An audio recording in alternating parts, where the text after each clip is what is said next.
हम सभी ये चाहते हैं कि हमारी जो किचन है ना, तो वो बिल्कुल नीट एंड क्लीन रहे, उसमें जो खाना बनाए तो वो हेल्दी और टेस्टी रहे और साथ में ऑर्गेनाइज रहे।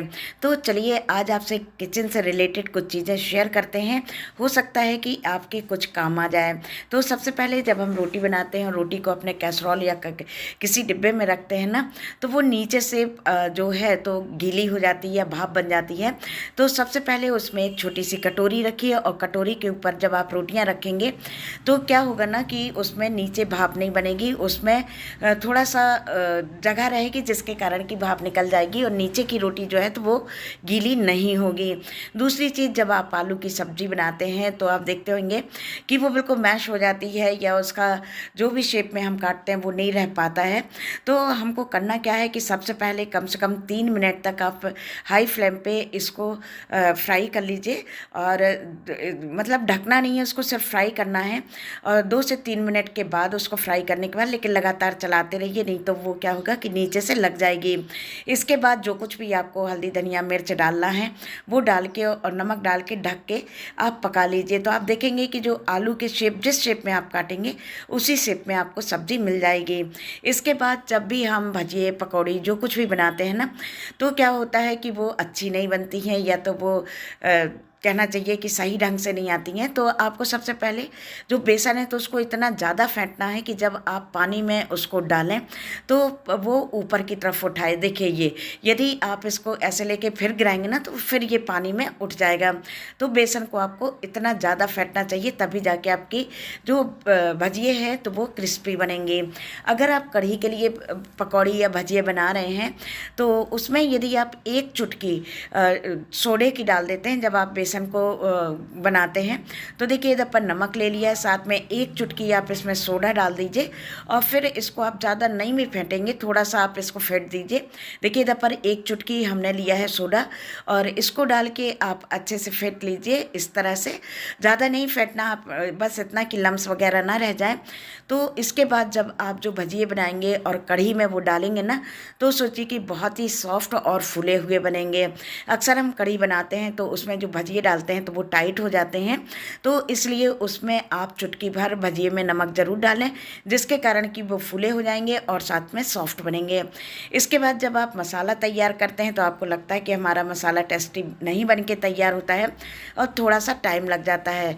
तो आपको सिर्फ करना क्या है कि आप पहले गरम मसाला ले लीजिए, लाल मिर्च, लहसुन, प्याज और साथ में टमाटर, इन सभी चीज़ों को आप थोड़े से तेल में डाल के और हल्का सा फ्राई करना है, मतलब कि इस प्याज जो है तो वो ट्रांसपेरेंट हो जाए। और आप देखेंगे कि इस तरह से यदि आप मसाला तैयार करेंगे तो आपकी सब्ज़ी झटपट से भी बनेगी और साथ में टेस्ट भी दुगना आएगा। देखिए इसको इस तरह से ढक देना है जिसमें कि ये सॉफ्ट हो जाए और ट्रांसपेरेंट हो जाए, और बस इसको आपको अच्छे से पीस लेना है ठंडा होने के बाद। और फिर इससे जब आप सब्ज़ी बनाएंगे ना तो आपकी सब्ज़ी का स्वाद दुगना होगा और साथ में ये जो प्याज वगैरह फ्राई रहती है, इस कारण से आपकी सब्ज़ी जो है तो झटपट से तैयार हो जाएगी। और इस मसाले को आप फ्रिज में 1-2 दिन आराम से रख भी सकते हैं। इसके बाद बारी आती है प्याज की। जब हम प्याज काटते हैं ना तो हमारी आंखों में आंसू आने लगते हैं और काफ़ी प्रॉब्लम होती है प्याज को काटने में। तो बिल्कुल परेशान ना होइए, काटने के कम से कम आधा घंटा पौने घंटा आप फ्रिज में रख दीजिए और फिर उसके बाद जो है तो इसको जब आप कट करेंगे ना तो आपके आंसू बिल्कुल नहीं आएंगे और साथ में ये तीखी नहीं लगेगी। तो इस तरह से आप प्याज को भी ले सकते हैं, इससे काम आसान भी होते हैं और साथ में जल्दी भी हो जाते हैं। अब बात करते हैं आपका कि अपने जो किचन है तो उसको हम क्लीन कैसे रखें। तो देखिए हम कितना भी अपना सिंक वगैरह साफ़ कर लेते हैं, लेकिन उधर पर कहीं ना कहीं गंदगी जमी रहती है। तो जो पुराने ब्रश होते हैं उनका आप यूज़ ज़रूर करिए और किनारे किनारे इस तरह से आप अच्छे से साबुन लगा के या डिश वॉशर कुछ भी लगा के इसको आप इस तरह से क्लीन करिए, क्योंकि छोटी से छोटी जगह, देखिए बहुत सारा इसमें से गंदगी निकली है और छोटी से छोटी जगह को क्लीन करना बहुत ज़रूरी होता है, क्योंकि नहीं तो ऐसे में यदि गंदगी बनी रहती है तो उधर पर जो है तो काकरोच आना शुरू हो जाते हैं। अब इसको हम चमका के कैसे रखें अपने टाइल्स, अपने नल। तो इधर पर देखिए लिया है बेकिंग सोडा सोडा और खाने वाला जो सोडा होता है, साथ में लिया है सिरका। यदि आपके सिंक में चिकनाई वगैरह है तो इससे आप क्लीन कर दीजिए, चिकनाई बिल्कुल हट जाएगी। और साथ में जो टाइल्स हैं तो वो बिल्कुल चमक उठेंगे, देखिए इस तरह से आप कर दीजिए। और नल भी जो है ना, तो यदि आप उस पर करते हैं तो बहुत अच्छे से ये चमक जाएंगे। तो देखिए एक चीज़ से, सोडा और सिरका से आप कितनी सारी चीज़ें चमका सकते हैं, और आपकी जो किचन होगी ना तो बिल्कुल क्लीन हो जाएगी। और उसमें बिल्कुल भी कहना चाहिए कि आप ऐसे खूब क्लीन कर लीजिए, लेकिन वो चमक नहीं आएगी जो आप सिरका और सोडा से इसमें आती है। तो बिल्कुल ऐसी चीज़ें हैं जो कि आपको किचन में बहुत आराम से मिल जाएंगी और साथ में वो क्लीन हो जाएंगी। बस एक चीज़ ध्यान रखना है कि इसको इसके धोने के बाद पानी से अच्छे से, चाहे नल हो टाइल्स हो, वॉश कर दीजिए और सूखे कपड़े से इसको ज़रूर पोंछ देना है, जिसमें कि इसमें पानी के धब्बे वगैरह ना पड़ें।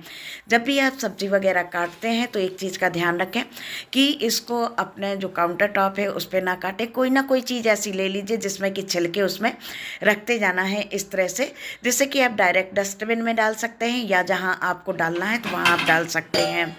तीसरी चीज़ें आपको बताइए कि जब आप अपने बर्तन लगाते हैं, प्लेट वगैरह, तो बड़ी प्लेटें तो बहुत अच्छे से आ जाती है, छोटी प्लेट इधर उधर हिलती डुलती रहती हैं और एक दूसरे में खड़खड़ाती रहती हैं या आवाज़ करती हैं।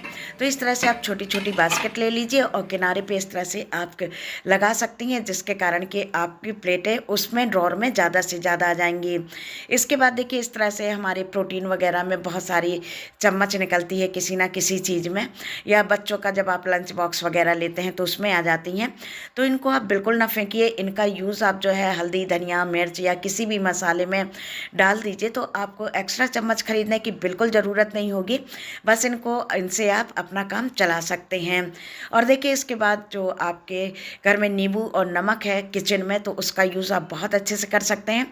देखिए आपके जो पूजा के बर्तन होते हैं या पीतल और तांबे के जो बर्तन होते हैं ना, तो उसके लिए बस आप नींबू ले लीजिए और नमक ले लीजिए, इस तरह से डिप करिए और सारे के सारे जो बर्तन हैं तो उनको इस तरह से आराम से घिस दीजिए। कोई ज़्यादा आपको मेहनत नहीं लगेगी, बस लगा के और 2 मिनट के लिए रख दीजिए। लेकिन इसके बाद एक चीज़ आपको ज़रूर ध्यान रखना है कि इसमें आप डिशवॉशर जो है उससे या साबुन से, जो भी चीज़ आप यूज़ कर रहे हैं, तो उससे आप ज़रूर इसको धो लीजिए, क्योंकि वो एरिया जो है तो वो हमसे स्किप हो गया है। तो देखिए इसको लगाने के बाद 2 मिनट रख दिया, इसके बाद साबुन से आप अच्छे से इसको कर दीजिए और फिर फ्रेश वाटर से इसको वॉश कर लीजिए। तो देखिए आपके बर्तन जो हैं तो वो चमक जाएंगे। तो चलिए बताना अब आपको है बारी आपकी है कि आज का हमारा वीडियो आपको कैसा लगा। अच्छा लगा हो तो प्लीज़ लाइक कमेंट शेयर और सब्सक्राइब करिएगा, और साथ में यदि आप नए हैं तो प्लीज़ सब्सक्राइब करिएगा। तो थैंक यू, अपना ध्यान रखिएगा, खुश रहिएगा और दूसरों को खुश रखिएगा।